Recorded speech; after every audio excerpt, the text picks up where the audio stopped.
हमारे साथ अगले दर्शक है एमए खान फोन लाइन पर मौजूद है। नमस्कार खान साहब, बताइए क्या सवाल है आपका।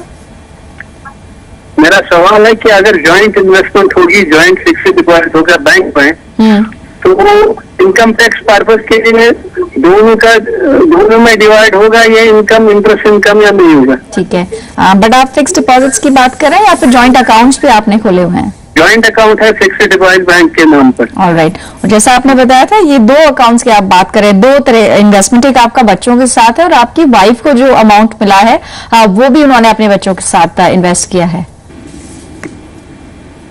ठीक है, जैसा आपकी मेल में हमारे पास डिटेल्स हैं, एक्सपर्ट से जानते हैं कि अब वो क्या सलाह देंगे और साथ ही पूरा ये टैक्स कैलकुलेशन किस तरह से हुआ है। बलवंत साहब बताइए। देखिए खान साहब, ऐसा है कि जो जिसका बैंक नॉर्मली जिसका फर्स्ट नाम होता है, जो फर्स्ट होल्डर होता है एफडी पे, उसके अकाउंट में क्रेडिट करता है और जो टीडीएस वगैरह है वो भी उनके जो पैन नंबर है उससे मैप होगा। तो अगर आपने आपके, चूंकि आप बता रहे हैं जैसे कि आपने आपके बच्चों के नाम से ज्वाइंटली की है, परंतु चूंकि पैसा आपका है तो जो लीगली भी इन्वेस्टमेंट अगर आपका है तो ये आपकी इनकम में ही ऐड होगा। और चूंकि आपका ये फर्स्ट नाम से किया है तो नेचुरली बैंक ने भी आपके ही खाते में इंटरेस्ट क्रेडिट किया, टीडीएस भी आपके खाते में डाला है।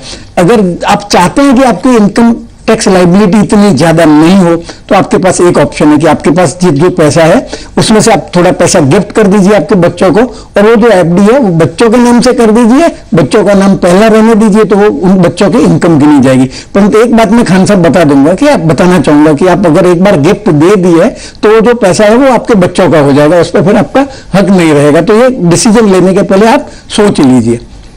ठीक है, और साथ ही जैसा कि मेल में हमें लगा था शायद आप जॉइंट अकाउंट की भी बात कर रहे हैं, उस पर भी थोड़ी इन्फॉर्मेशन आप स्क्रीन पर देख पा रहे हैं।